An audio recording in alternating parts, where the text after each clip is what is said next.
Assalamualaikum warahmatullahi wabarakatuh. Ya, kembali lagi di mentoring beasiswa berprestasi. Nah, kali ini kita juga akan kedatangan mentor yang gak kalah kece. Sebelum itu, saya memperkenalkan diri terlebih dahulu ya. Nama saya Dia Mustika Putri, kalian bisa panggil Dea. Nah, selagi kita tunggu mentor muda kita lihat dulu. Oh, belum. Nah, jadi mentor muda kita itu ada Kak Rati. Beliau ada dari lulusan LPDP S2 dan S1 dari Unimed. Nah, sebelum itu Dea bacain dulu ya CV Kak Rati biar pada kenal. Oke, jadi Kak Rati itu tinggalnya di Binjai. Tempat tanggal lahirnya di Binjai, tanggal 28 Mei 1996. Nah, terus pengalaman organisasi Kak Rati itu terdiri dari Masyarakat Ilmuwan dan Teknologi Indonesia Klaster Mahasiswa atau biasa disebut MITI KM. Dan Kelompok Riset Muda Indonesia. Terus Inovator Nusantara Regional Sumatera Utara, Forum Silaturahim Muslim Kimia. Terus itu UKM Islam Ar-Rahman Unimed, Ukmi Ar-Rahman. Siapa yang anak Ukmi Ar-Rahman sini? Terus yang terakhir itu ada Sakurai Unimed Japan's Community. Wow, asyik banget kan? Berarti kita sharing dengan mentor muda yang pandai bahasa Jepang, guys. Dan emang udah ke Jepang gitu. Oke, pendidikan formal Kak Rati itu S1 di Universitas Negeri Medan tahun 2014. SMA Negeri 5 Binjai. Siapa yang ada SMA Negeri 5? Oke, terus ada SMP Negeri 1 Binjai dan SD Negeri 020584. Nah, prestasi Kak Rati sangat banyak, teman-teman. Nah, oh iya, biasanya kalau di mentoring beasiswa berprestasi manggilnya mente ya. Oke deh, bacain ya. Nah, yang pertama itu Kak Rati peraih beasiswa dari Lembaga Pengelola Dana Pendidikan 2019 atau biasa kalian dengar itu LPDP. Nah, itu batch 2 di Graduate School of Global. Terus yang kedua, peraih penghargaan lulusan terbaik Fakultas Matematika dan Ilmu Pengetahuan Alam untuk program studi pendidikan kimia periode wisuda Unimed 2019. Peraih Gold Medal of Innovation pada event Asia Innovation Show di Atrium Gurney Paragon Mall, Penang, Malaysia 2018. Wah, di Malaysia, guys. Nah, terus itu juara 1 LKTI National Instance 2018 oleh LPII Fakultas Ekonomi dan Bisnis Universitas Riau 2018. Dan Kak Rati pernah menang peraih gold medals pada event internasional Young Inventors Award IAIA 2018 di Sanur. Sanur itu di Bali. Nah, oke. Selagi kita menunggu Kak Rati, Dea lanjuti ya. Prestasi Kak Rati itu banyak, Minte. Nah, terus itu peraih Special Award as Human Capital Innovation and Social Engagement as Special Interest Group pada event Asia Innovation Show at Penang, Malaysia 2018. Peraih piagam penghargaan dari Rektor Universitas Negeri Medan atas prestasi medali perak pada event internasional. Juara 1 Lomba MEC atau MITI Essay Challenge. Nah, jadi Kak Ratih itu pemenang esai juga, Mente. Oke. Juara 1 Lomba Karya Tulis Ilmiah FMIPA Unimed 2017. Juara 2 Lomba Musabaqah Makalah Ilmiah Al-Qur'an. Wow, siapa yang di sini suka ikut MTQ? Nah, pasti tahu tuh, M2IQ. Nah, itu tingkat kota Binjai 2019. Terus 11 besar finalis kompetisi esai nasional NEC Coin Plus Unimed 2017. Nah, hai Kak Rati. Oke, mentor kita sudah nimbrung. Kita undang dulu ya, Mente.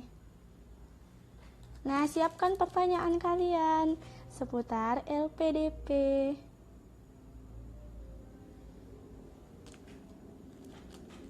Sudah memanggil mentor kece kita.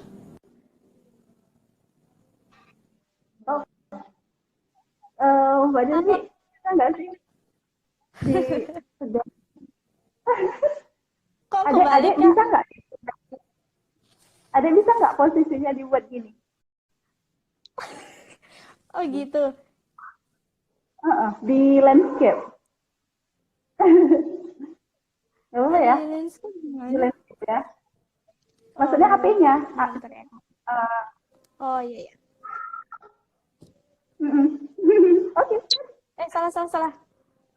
Bentar Kak E. Oke. Oh my god. Agak susah juga. Sabar ya.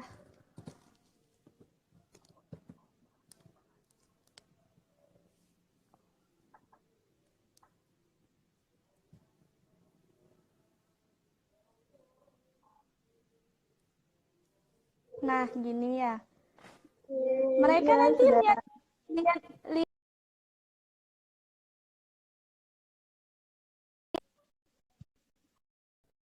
Oh gitu. Mm-mm.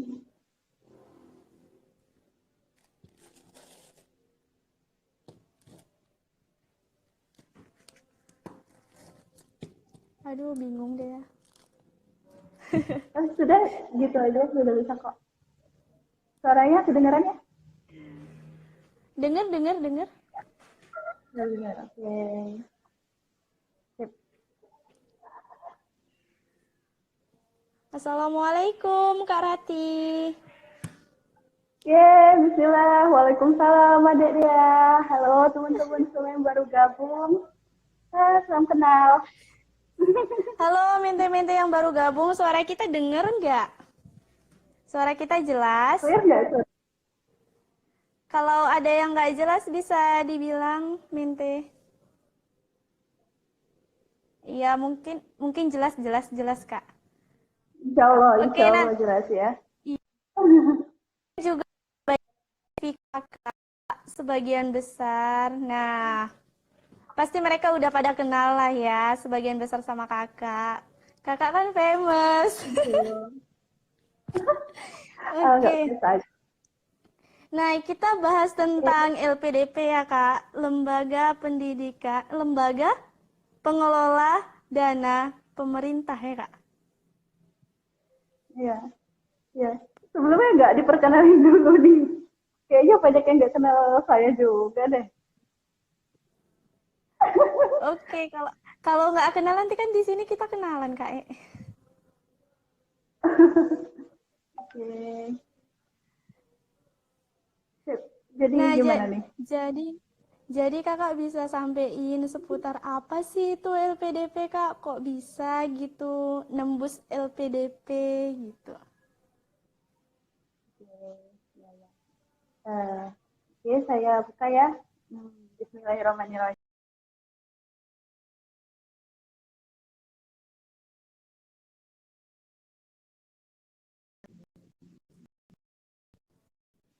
Saya ini seorang pecinta Jepang banget ya. Jadi, beberapa teman juga lebih senang manggil saya Hanami. Ya, feel free untuk teman-teman yang ingin tanya tentang LPDP kepada saya. Saya itu berasal dari Medan, tepatnya di Kota Binjai. Sama ya kita dia dari Binjai. Iya, kita satu Oh ya, kota. Masya Iya. Allah. Oke, iya. Alhamdulillah, saya berasal dari Binjai.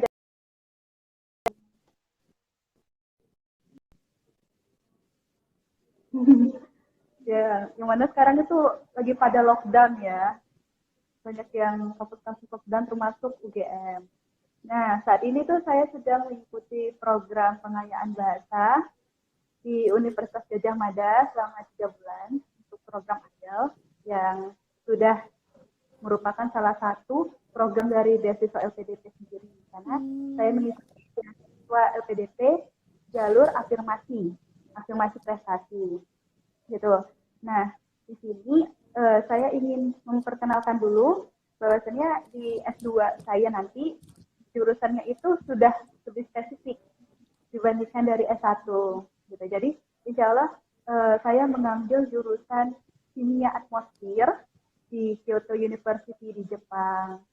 Ya, Wow. alhamdulillah setelah alhamdulillah setelah mengikuti beberapa proses ya di tahun 2019 ya, jadi bisa dikatakan saya seorang fresh graduate tulen. Jadi baru baru wisuda di tahun 2019 tepatnya di bulan Februari dan mencoba ya sebenarnya trial and error aja nih nyoba LPDP di bulan Juli 2019 dan alhamdulillah berkat rezeki dari Allah dan juga dukungan orang tua, tutor dan teman-teman, alhamdulillah di Februari 2019 saya dinyatakan lulus di beasiswa LPDP tujuan Jepang. Alhamdulillah. Nah, Wow, oke. iya iya. Nah, untuk teman-teman yang memang berkeinginan untuk lanjut ke luar negeri melalui beasiswa, jangan apa ya, jangan pernah berpikir kalau kamu tuh nggak bisa gitu. Saya tipikal orang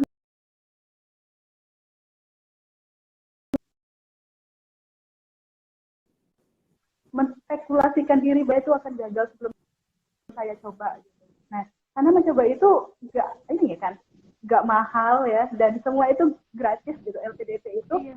free untuk kita mulai seleksi substansi ya sebagai tahap awal itu. Nah, tidak ada biaya. Nah, tetapi memang dari tahap-tahap yang dipersyaratkan oleh LPDP yaitu ada 3 ya. Ada seleksi, pertama seleksi berkas, kemudian TTA, dan wawancara. Itu memang kita perlu modal di awal nih. Modal di awalnya itu apa ya? Jadi modal di awalnya adalah mempersiapkan si syarat-syarat pengajuan seleksi awal yaitu seperti syarat menyiapkan surat bukti bahwa kita sehat, ya surat kesehatan dari dokter. Kemudian kalau keluar negeri harus ada surat DBCDC. Kemudian juga ada TOEFL ya, ada TOEFL dan IELTS sebagai syarat kemampuan bahasa. Nah, itu kan kita perlu ini ya, seperti dana di awal. Maka dari itu kita juga harus udah well prepare nih, tidak hanya untuk belajar, tapi juga dari segi mempersiapkan si berkas-berkas. Nah, saya yakin lah pasti teman-teman yang memang benar-benar berjuang itu sudah cukup mantap dan siap untuk mempersiapkan pemberkas.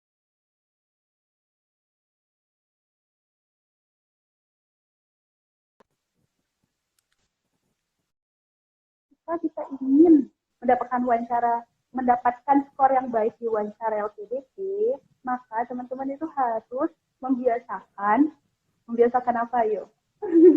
Terbiasa berbicara bahasa Inggris. Nah, jadi baik itu di dalam negeri maupun di luar negeri, itu tuh kita ketika wawancara itu ada jeda di mana mereka itu mau dalam berbahasa Inggris juga. Nah, itu akan menjadi nilai plus. Selain untuk apa ya persiapan bahasa Inggris ini juga menunjang skor TOEFL dan IELTS kita. Habit dari bahasa Inggris ini memang harus kita bangun. Nah, itu ya yang pertama. Kemudian yang kedua dari tahapan LPDP sendiri itu TTA. Nah, dari tahap selanjutnya ketika kita sudah dinyatakan lulus seleksi berkas, maka kita akan mengikuti TPA. Jadi kita juga harus siap dengan soal-soal yang TPA yang grade-nya itu lumayan sih, tidak sesusah PNS, tetapi butuh penalaran juga dan perlu latihan. Jadi alhamdulillah kemarin karena saya mempersiapkan semua di kampus untuk Pare di Kediri, baik dari TOEFL, kemudian TPA,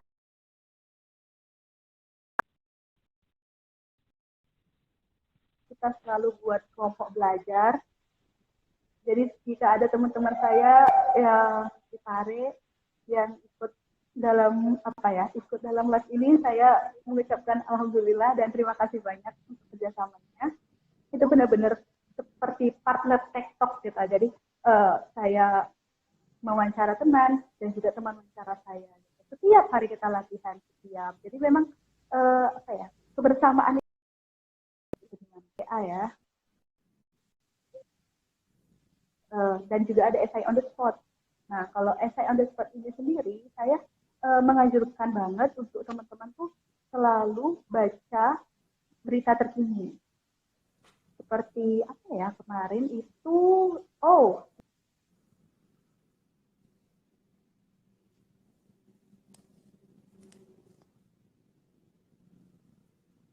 Aduh, sinyal lagi nggak bagus ya.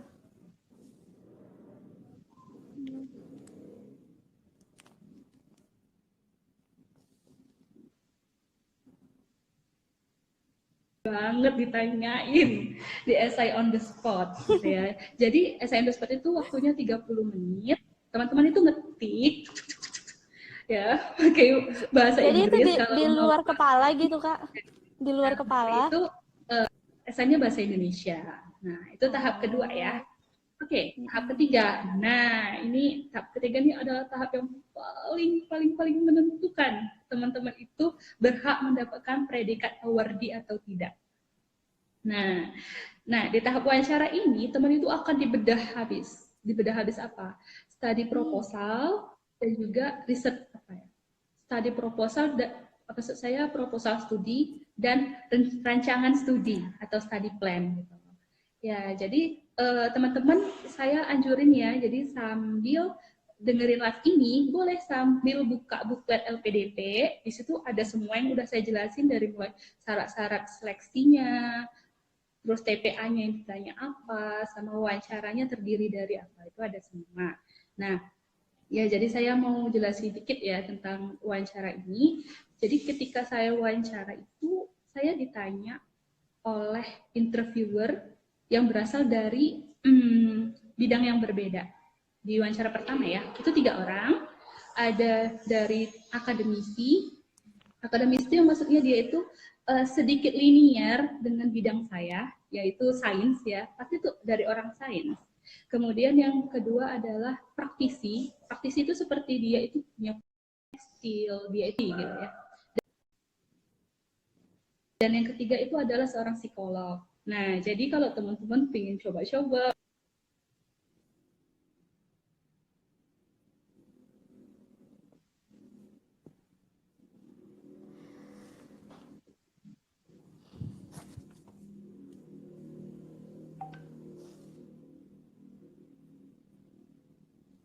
Aduh.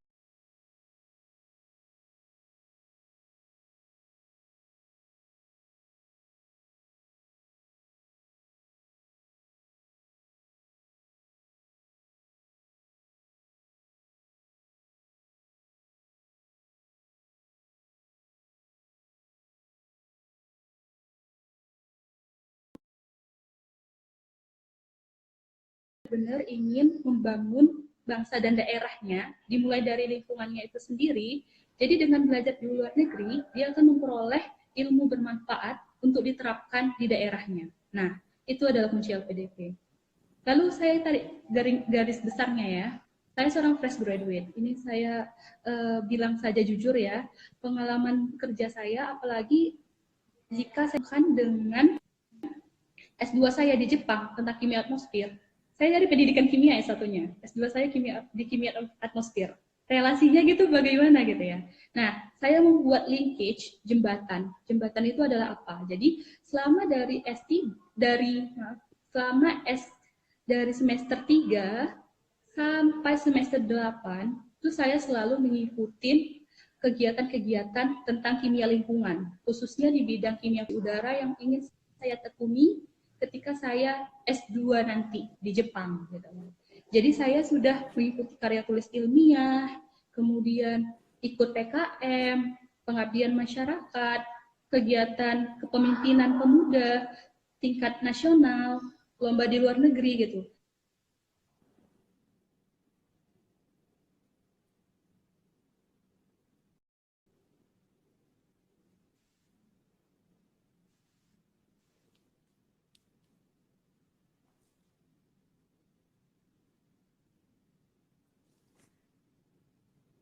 Maaf ya, mungkin jaringannya kurang asyik nih. Kegagalan ini di mana? Belajar lagi hingga karya tulis saya. Nah, ketika karya tulis dan pengalaman di bidang kimia,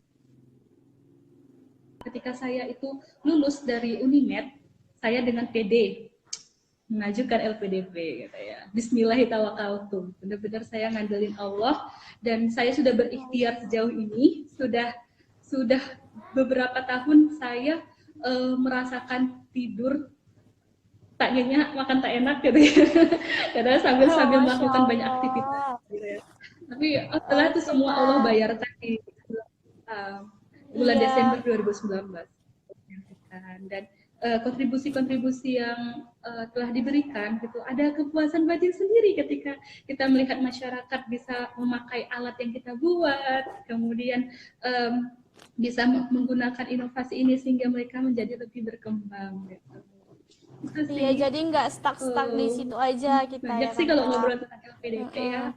Kalau misalnya ada yang saya tanya, aku Iya, scrolling ya. banyak juga nih Kak yang tanya nih Kak.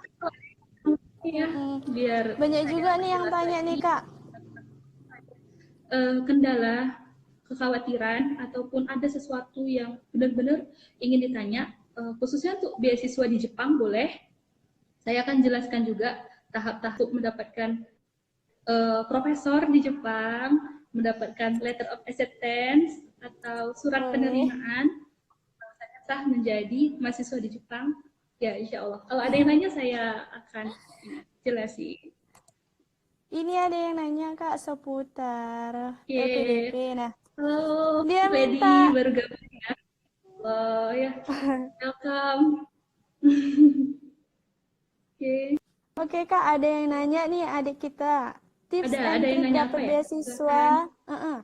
Tips and trick dapat beasiswa LPDP bagaimana ya Kak? Katanya penerima bidik misi berpeluangnya.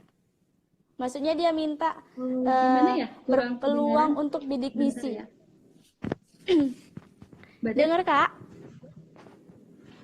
Bentar ya.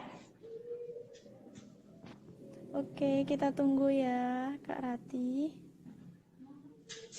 Oke, bagi teman-teman yang ingin bertanya, bisa di komen di sini aja ya.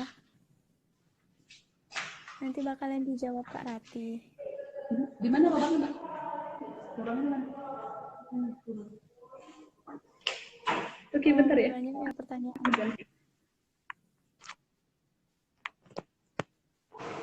Halo. Halo, sudah. Oke, siap. Iya Kak. Oke. Ada yang minta tips and trick beasiswa LPDP, tapi yang bidik misi Kak. Oh, oke, siap. Nah, untuk beasiswa LPDP bidik misi. Nah, sebelumnya itu ini mau ke luar negeri atau ke dalam negeri ya? Apa Kak? Ini mau LPDP bidik misi dalam negeri atau ke luar negeri? Luar negeri Kak. Oke, luar negeri. Nah, kalau LPDP bidik misi ke luar negeri, nah teman-teman itu sudah harus men-setting. Yang pertama adalah lihat syarat dari beasiswa LPDP bidik misi ke luar negeri itu apa saja. Nah, katanya kalau syaratnya itu adalah IPK, maka lihat IPK yang diminta itu minimal berapa. Kalau saya tidak salah, boleh dilihat kembali ya di bukletnya. IPK untuk beasiswa LPDP Bidik Misi ke luar negeri itu 3,5 dan TOEFL yang diminta itu minimal 500. Nah, jadi sebelum kita menuju ke tips, penuhin dulu syarat-syaratnya ya.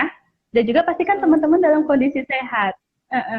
Karena Iya, ya tentu ketika kita itu ada penyakit tertentu seperti contohnya TBC, maka kita harus memilih kita dulu sebelum kita melamar beasiswa karena ya sangat strict ya di situ. Nah, selain itu, saya juga ingin mengucapkan kepada teman-teman yang bidik misi. Nah, ini kongres karena TOEFL kalian tuh nggak terlalu tinggi, hanya 500 ya. Akan lebih baik seperti yang saya sebut sebelumnya ya, ketika kita punya pengabdian masyarakat, kita punya beberapa track record yang mengharumkan nama universitas kita dan juga membawa dampak positif ke lingkungan kita, yaitu yang terkecil itu seperti kita lulus PKM, jadi kita membuat proyek di desa dan dengan inovasi ataupun dengan ide dari kita, maka desa tersebut bisa menjadi lebih baik masyarakatnya. Nah, seperti itu. Coba itu dulu yang diasah, dibangun. Jadi jangan hanya kuliah itu memikirkan dapat IP sekian, akan tetapi juga harus aktif di organisasi, di masyarakat sendiri, mempunyai track yang baik seperti itu. Nah, berarti organisasi itu sangat menentukan juga ya, Kak ya? Berarti kita aktif di organisasi juga sangat menentukan ya kan, Kak? Nah, benar banget. Saya sempat ditanya gini ya saat wawancara. Kamu pernah ikut organisasi apa aja gitu ya? Ditanya sama praktisi. Saya sebutkan, saya pernah mengikuti, bukan pernah ya, saya sedang mengikuti organisasi bernama Masyarakat Ilmuwan dan Teknolog Indonesia yang berlokasi di Bogor dan dihentikan sama pewawancaranya. Oh ya, kamu sebagai apa di sana? Kalau cuman sebagai anggota, iya Pak. Oke, saya di sini sebagai ini Pak. Saya jelaskan lah ya amanah saya gitu ya. Ataupun jika teman-teman itu anggota, tetapi anggota yang seperti apa gitu. Kita tunjukkan. Walaupun saya anggota, tetapi saya memiliki track record yaitu dengan pernah membuat ini dan ini untuk daerah sini gitu ya. Jadi saya juga memiliki siasat ya. Teman-teman tuh juga harus lihat di organisasi itu mempunyai role atau peran yang cukup signifikan gitu. Dan juga aktif di sana tentunya gitu ya. Nah, oke. Iya, Kak. Selanjutnya adalah untuk tips bidik misi. Nah, kalau teman-teman punya LOA ya, Letter of Acceptance, itu lebih baik lagi. Itu mantap banget. Kenapa? Karena ketika kita bisa mendapatkan LOA ataupun kita sudah pernah menghubungi profesor di sana, kampus di sana, maka pihak dari LPDP ini akan memandang bahwasannya itu kita serius untuk benar-benar ingin lanjut studi di jurusan tersebut, di negara tersebut gitu ya. Dan kita itu sudah sampai sejauh itu untuk memperjuangkannya gitu ya. Seperti contoh ketika saya itu meng-apply ke Jepang, ya jadi saya memang LPDP-nya itu 2019 ya, akan tetap bulan Juli. Akan tetapi saya sudah mempersiapkan semua dokumen ke Jepang itu sejak Maret.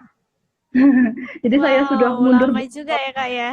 Ya, persiapannya harus matang juga ya Kak?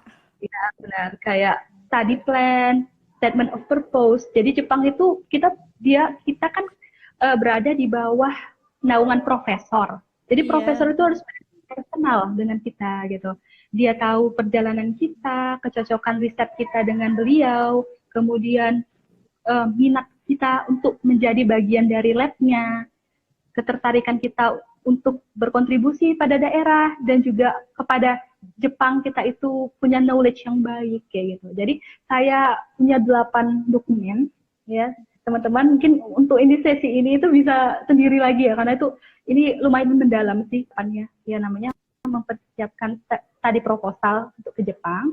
Nah, ketika saya sudah mengirim itu semua ke profesor dan alhamdulillah besoknya langsung dibalas sama profesornya dan mengatakan bahwasannya dia menerima saya untuk menjadi anggota labnya, gitu ya. Iya, Alhamdulillah. mantap ya, Kak. Nah, itu. Oke, Nah, sebenarnya saya Kak, tidak banyak punya lagi nih, Kak. banyak ya. Oke, Banyak sip. lagi ya. Mungkin ya. Soalnya kita cuman sampai jam 9. Oke, siap. Sip, sip. Oke, Mungkin ada selanjutnya pertanyaan. ya, Kak Nah, ini ada yang tanya nih, Kak.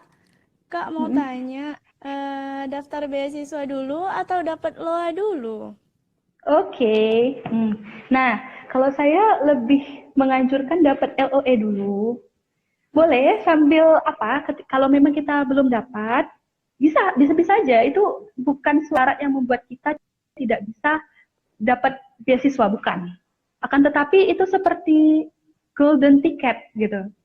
Kamu punya tiket, tapi hidupnya yang golden gitu. Jadi jadi kamu itu lebih dipertimbangkan dengan yang golden ini. Ataupun in case memang kita itu belum dapat, tapi kita sudah punya effort. Misalnya teman saya itu terkendala di dana untuk dapat KOE, karena kan ketika daftar kampus itu kita bayar ya. Dan mungkin Iya. ada beberapa teman dan saya sendiri ya, ketika dia itu di atas 1 juta tuh terasa mahal ya, dan kita tuh belum pasti dapat beasiswa gitu ya. Itu yang membuat seorang tuh berat untuk untuk memproses LOE-nya dulu, kendala di dana nih misalnya ya. Nah, ini nggak apa-apa, bisa apply PPDP bisa, tetapi probabilitasnya lebih sedikit nih, tergantung dari pandangan interviewer ya. Tetapi saya memandangnya cari mana yang lebih aman dulu. In case belum dapat juga, maka bisa tunjukkan bukti berupa email ya, email kita menghubungi admisi di sana, maksudnya admisi penerimaan mahasiswa di universitas. Misalnya teman-teman mau ke Cambridge nih, sudah ada beberapa pertukaran email dengan admisinya gitu.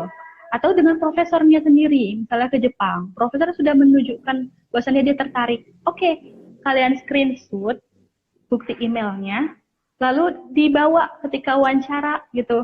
Jadi ketika mereka minta bukti, gitu, ini saya sudah mendapatkan gitu ya. Jadi kalau LOE itu nggak bukan syarat mutlak sih. Tapi kita harus pandai berstrategi. Tapi itu yang membuat kita istimewa lah ya, Kak ya. Ya benar. Karena kita kan punya sesuatu yang sesuatu yang sangat istimewa tuh LOE itu. Berarti kita harus berkorban dulu lah ya, Kak. Oke, Kak, ada pertanyaan selanjutnya nih. Dari Bayinah kan.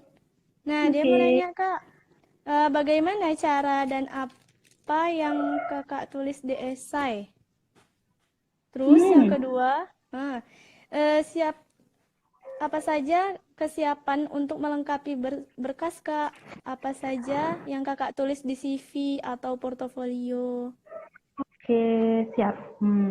Terus terakhir, Kak, ada 3 pertanyaan. Terus yang terakhir, Kak, apa motivasi besar Kakak dan kebiasaan Kakak untuk meraih segala mimpi Kakak? Oke.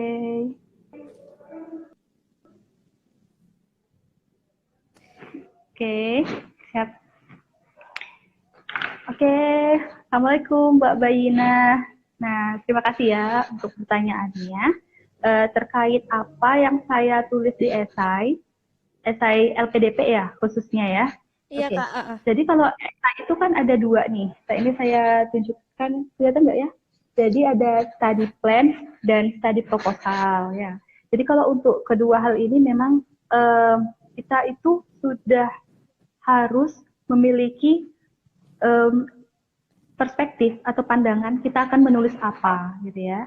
Berdasarkan apa yang kita tulis? Berdasarkan pengalaman kita. Jadi kalau saya bisa bilang CV itu sebentar sebenarnya, tapi membuat CV yang lama. Kita mengerti itu bisa setengah jadi, tetapi membuat CV itu perlu 2 tahun. Gitu. Nah, iya benar-benar. Setuju ya? Iya, butuh perjuangan juga.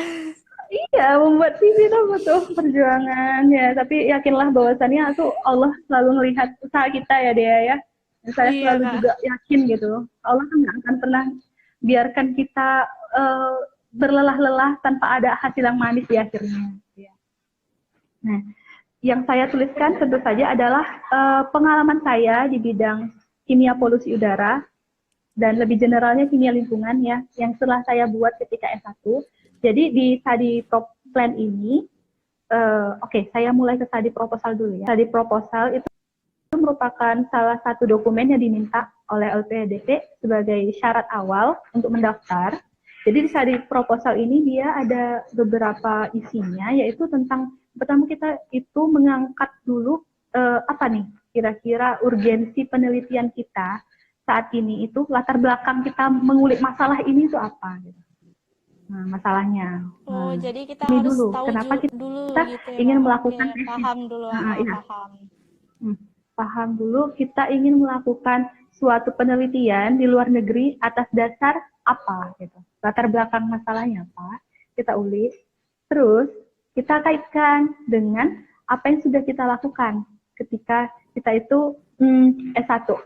Ya, ketika kita masa studi itu apa yang sudah kita lakukan. Tetapi kita tuh masih ada beberapa kendala di bidang ini, dan maka dari itu kita ingin mengambil kesempatan studi di luar negeri untuk memperdalam ilmu ini. Gitu ya. Nah, saya juga menjelaskan, saya ingin mengambil kesempatan belajar di luar negeri di negara apa ya.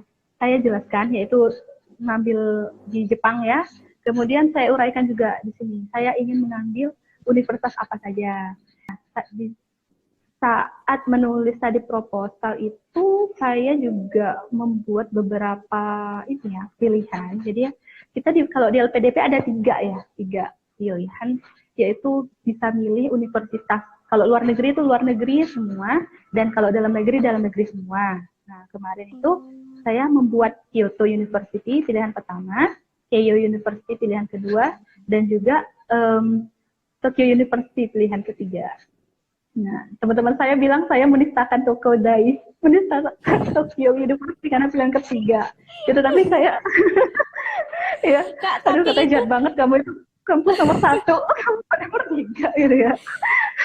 Tapi itu memang harus satu negara aja gitu Kak. Kalau misalnya Jepang berarti universitasnya harus di Jepang semua. Oh no. Enggak. Berarti Itu terserah kita mau di negara mana. Oke. Ya, jadi kalau pilihan negara itu tergantung dari urgensi, kebutuhan jurusan, dan juga di bidang apa universitas itu memiliki mata kuliah terbaik atau jurusan terbaik. Saya contohin, seperti saya contohnya di kimia atmosfer. Kenapa saya milih Jepang? Karena Jepang yang terbaik gitu. Jepang itu kimia atmosfer itu berkaitan dengan bencana alam juga ya, polusi udara, ujungnya ke perubahan iklim dan bencana alam gitu ya. Dan Jepang itu coba lihat bagaimana preventif mereka, betapa kerennya inovasi mereka untuk menciptakan inovasi-inovasi dan menangani bencana alam. Karena Jepang tuh sering macam-macam ya. Bukan banjir lagi ya, tsunami, macam-macam ya cobaan mereka ya gitu. Lebih bahaya dari Indonesia ya Kak ya. Iya benar. Ya, itu jadi alasan terkuat saya kenapa saya memilih di Jepang. Nah, kalau teman-teman ingin mengambil yang bidang-bidang kesehatan, itu bagusnya di Inggris. Pertanian itu bagusnya di Belanda gitu. Iya, antara negara itu ya, gitu ya. Antara Inggris, Jerman, gitu ya. Nah, kalau Belanda itu bagusnya hukum dan pertanian. Jadi wageningen lah tempatnya di Belanda, gitu ya. Nah, kalau teman-teman mau ngambil hukum ke Jepang, bisa juga. Tapi kalau teman-teman tuh harus benar-benar tahu detail, kenapa kok milih Jepang. Misalnya ada profesor di bidang hukum, yang hukumnya itu terkait dengan yang ingin saya implementasikan, kayak gitu. Jadi tuh harus punya reason teman-teman tuh harus kuat. Atau saya, karena waktu terbatas, saya pertegas aja ya, di proposal itu perlu justifikasi rasional pemilihan bidang studi perguruan tinggi yang saya sebut tadi, area disiplin keilmuan. Nah, kaitkan dengan kebutuhan teman-teman akan ilmu pengetahuan tertentu dengan jurusan terbaik di universitas itu, gitu ya. Dan relevansinya terhadap kebutuhan institusi asal maupun pembangunan nasional. Nah, kaitkan dengan kebutuhan organisasi kita, kenapa kita harus keluar di luar negeri? Nah, kita kaitkan. Kenapa kita harus kuliah di luar negeri? Kaitkan dengan kebutuhan daerah kita, kayak gitu ya. Dan pembangunan nasional. Ya. Saya kemarin itu sedikit bocoran nih. Saya ngambil ke pilar apa ya? Pilar tujuan pembangunan nasional. Gitu. Saya mengambil di bagian emisi gas rumah kaca. Kan Indonesia punya target penurunan emisi. Kenapa kakak bisa ngambil itu gitu? Apa inspirasinya gitu kak? Inspirasinya? Ya, coba kita rasakan saat ini pemanasan global, polusi udara, dan berbagai penyakit yang kita kita rasakan tuh erat kaitannya dengan iklim kita yang gak banget gitu ya. Karena perlakuan manusia itu sendiri gitu ya. Nah, bahkan saya membaca artikel baru aja ya tadi pagi, ada kaitan ternyata teman-teman, kaitan antara tingginya angka kematian COVID dengan tingkat polusi udara di suatu kota. Kenapa Jakarta itu banyak penderita COVID-nya yang meninggal gitu juga? Karena polusi itu kayak gitu, polusi itu tinggi di sana gitu. Nah, semendalam itu loh. Gitu. Nah, jadi ketika teman-teman tuh juga harus aware dan juga memang punya sesuatu yang ingin diberikan ke Indonesia gitu. Jadi tidak hanya studi supaya bisa merasakan 4 musim, tetapi juga ingin benar-benar ingin membawa ilmu tersebut untuk dikembalikan ke Indonesia. Tapi itu salah masalah satu jalan-jalan rumah ya kak ya. Kecil gampang ya, pasti dapat. Gimana? Kak, ada yang tanya nih kak. Iya. Dari dari rumah apa nih? Nah, dia tanya, bagaimana cara kita untuk mendapatkan beasiswa di luar negeri dan tips? Oh, tadi udah dijawab sama Kak Rati ya kan, Kak? Nah, kalau tipsnya. Coba bisa Kakak rangkum lagi gitu. Atau kita skip, soalnya tadi kan udah Kakak jawab. Iya, tadi kayaknya udah cukup ya, cukup. Iya, nanti bisa lihat ininya aja ya, video kitanya. Terus dan apa saja syaratnya Kak supaya dan kita bisa kuliah di luar negeri, dan apa saja yang bisa memacu diri kita untuk kuliah di luar negeri. Nah, jawab nih Kak, apa yang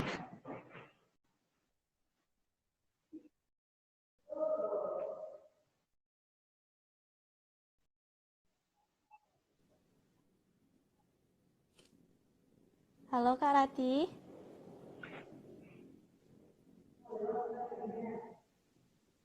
Halo Kak Rati. Nah, tips. Kalau untuk tipsnya, ya kalau tipsnya tadi saya udah jelaskan ya. Semoga Mbaknya tadi juga dapat ya poinnya. Oke, Mbak Aulia ya. Kita bacanya payah ya gini jadinya. Ya, mohon maaf ya karena dibuat landscape. Oke. Kalau tipsnya tadi mungkin udah jelas ya, dari mulai persiapan bahasa, TPA, wawancara, semua itu sesuatu yang memang continuous dilatih. Jadi beasiswa itu adalah apa yang sudah kita siapkan beberapa tahun ke depan dan apa yang akan kita lakukan beberapa tahun ke depan. Jadi seperti ini, beasiswa itu kayak dua hal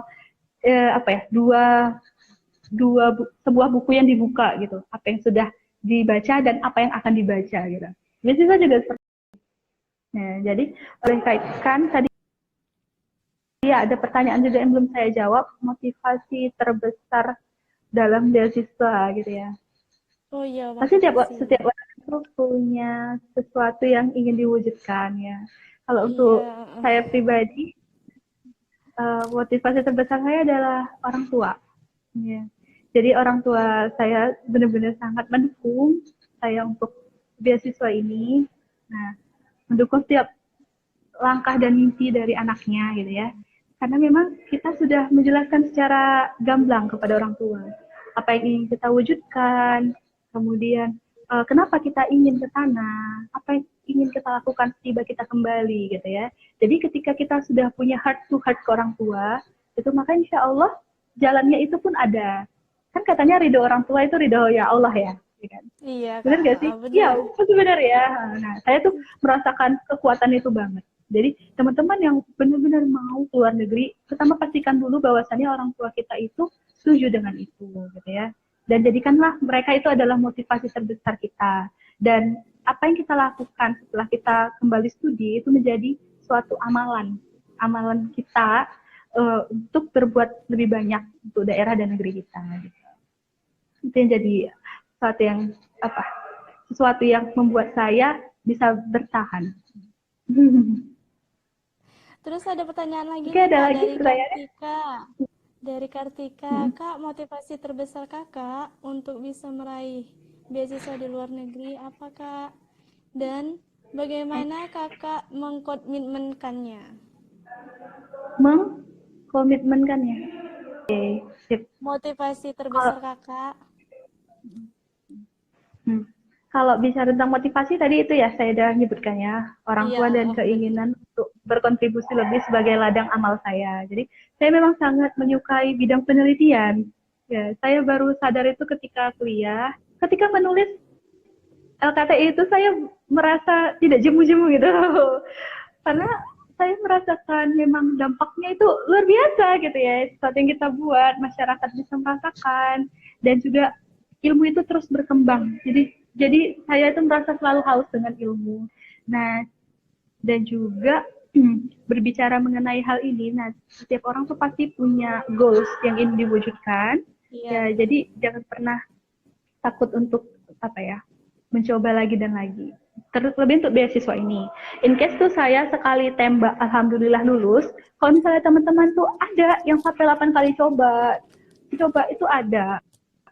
Percayalah memang jalan seorang itu menuju kesuksesan tuh memang kita nggak bisa compare, ya kan? Iya, memang beda gitu. Makanya kita tuh selalu evaluasi diri. Dan satu lagi yang saya lakukan terkait komitmen itu adalah, nah ini, saya nggak pernah menyia-nyiakan satu hari itu tanpa melakukan sesuatu yang produktif, gitu ya. Saya merasa contohnya, Kak. Contohnya saya selalu buat agenda tiap hari ya, dimulai dari tiap planning, minggu. berarti planning ya, planning, Kak? ya planning. Itu bener banget. Aduh, planning itu aku bisa bilang sesuatu yang luar biasa dampaknya ya. Tapi jadi planning kakak tuh di buku atau kakak tulis di kertas, tempel di dinding? Nah, itu kalau di dinding tuh kayaknya setiap scholarship hunter tuh kayaknya ya. Kalau di dinding ya, tuh aku nulis kayak skor IELTS berapa, terus kayak gelarnya nanti namaku gelarnya apa gitu ya. Gak apa-apa, itu kan sesuatu yang setiap hari ya. Jadi kita tuh ke-trigger supaya bisa itu terwujud gitu. Bukan hanya tulisan, tetapi kita yang menjadi orang yang memiliki itu gitu ya. Nah, oke. Nah, saya kalau berbicara tentang planning saya gini. Jadi saya realistis dan enggak ketika saya terlalu memaksakan diri itu juga nggak baik. Jadi kayak di semester 3 dan 4, training saya itu adalah nyoba karya tulis sama ikut sebanyak-banyaknya organisasi. Nah, semester 5, nah di sini adalah eksekusi dari karya tulis gitu ya. Jadi banyakin ikut karya tulis, karena di semester ini kuliah saya dikit kemarin. Dan juga labnya dikit. Tapi bisa saya skip beberapa kali. Saya punya planning dalam setahun itu ikut lomba berapa kali kayak gitu. Tapi nggak ganggu kuliah saya karena saya ambil Sabtu Minggu kayak gitu. Ya. Jadi ketika gitu, iya di semester 8 tuh saya udah punya planning bahwasanya saya punya beberapa nama universitas yang akan saya tuju kayak gitu, dan saya sudah mempelajari kurikulum dan silabusnya. Wih, mantap. Berarti itu salah satu cara untuk kita berkomitmen.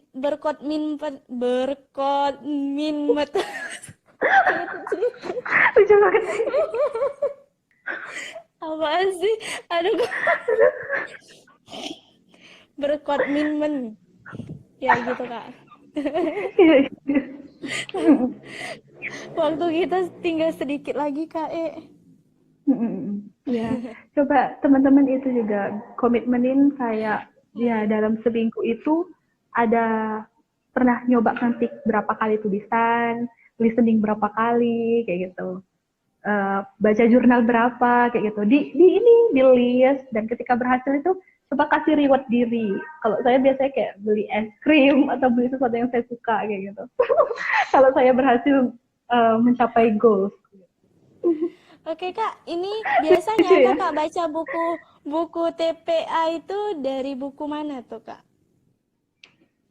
Buku TPA, oh Mm-mm. saya biasanya beli yang ini sih di Gramedia yang agak tebel. Nah di situ kan ada beberapa latihannya. Nah juga teman-teman gak usah takut kalau teman-teman mau ikut LPDP nanti tuh ada grup kayak di Telegram, kemudian WhatsApp Iya. tuh, ya ampun itu bahas bareng-bareng TPA.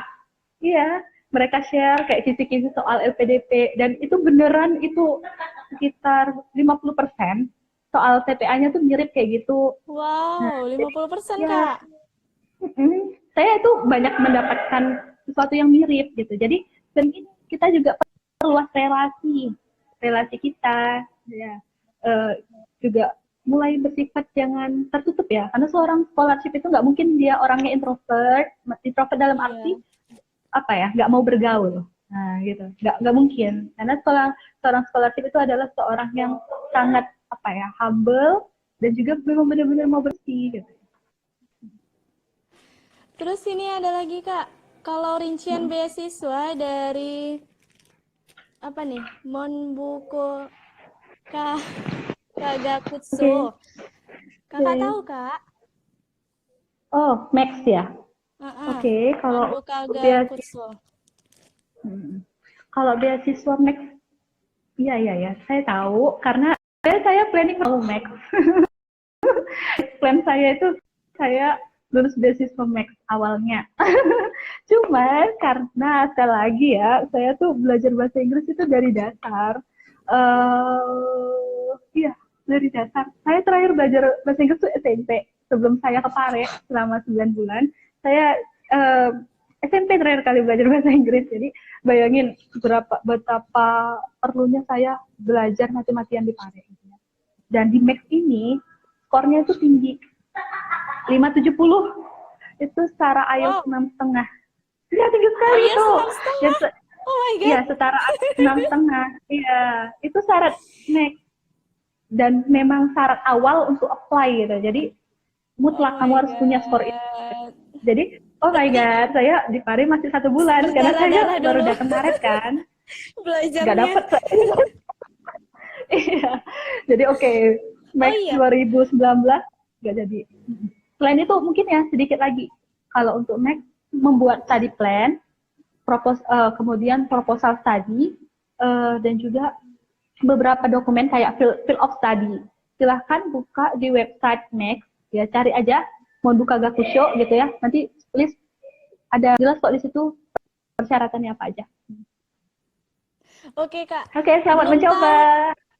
Kita belum tahu skor IELTS kakak berapa, skor Aduh, TOEFL saya kakak belum berapa.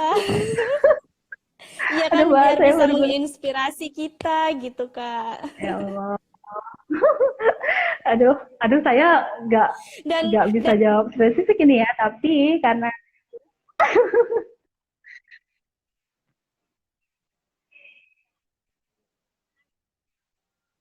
hmm,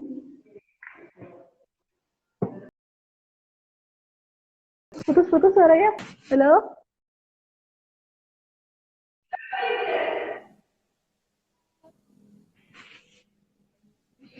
halo deh.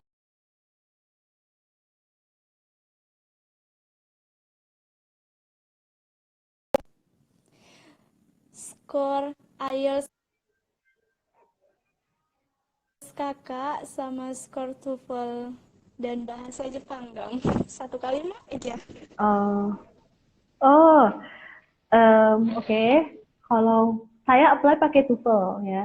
Jadi kan beasiswa LPDP itu minta TOEFL-nya untuk luar negeri untuk jalur afirmasi prestasi 500.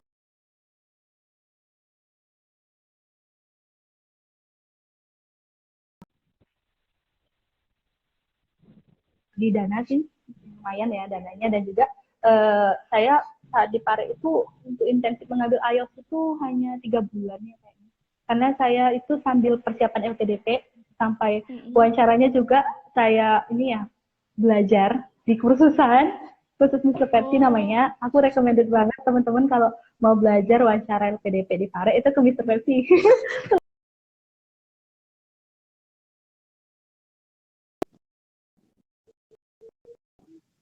Saya masih menuju band yang diminta kampus dan saat ini saya sedang mengikuti program pengayaan bahasa LPDP di UGM. Lokasinya di Jogja. Jadi saya saat ini sedang di Jogja. Wow. Iya Kak, nggak terasa juga ya waktu kita udah mau jam 9. Udah jam 9 nih.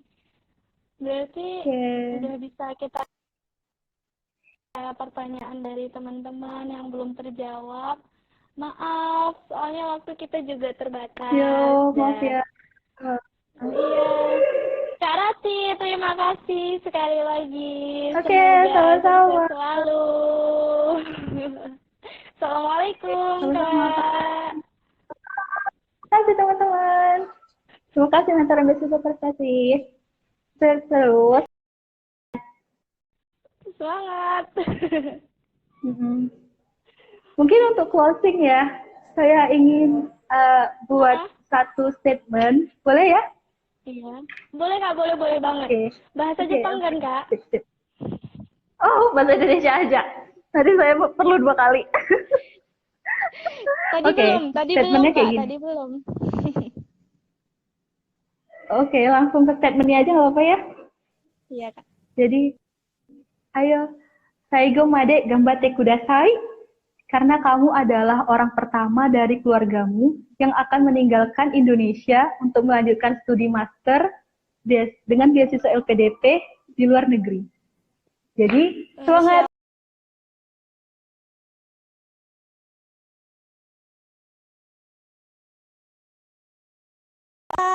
Sarangheyo.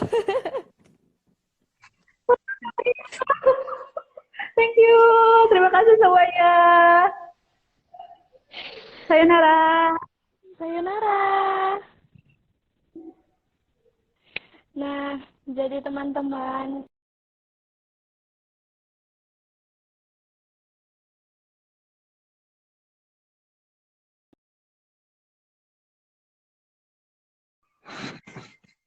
jadi buat teman-teman yang belum terjawab pertanyaannya, bisa nanti langsung chat Kak Rati.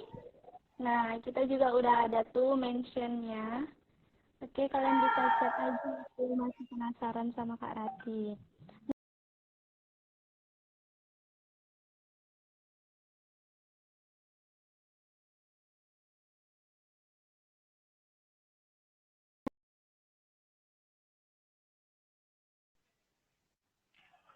Kalian juga harus mempersiapkan IELTS. Terus TOEFL, karena LPDP itu sangat mementingkan 2 hal tersebut. Nah, mungkin itu aja malam ini. Undur diri sebagai moderator dan akan dilanjutkan oleh Saudari Nuri. Baik, Assalamualaikum. Terima kasih teman-teman atas partisipasinya. Mohon maaf bila ada kesalahan dari moderator. Salam semangat, mentoring beasiswa berprestasi. Mentoring hebat, prestasi yes.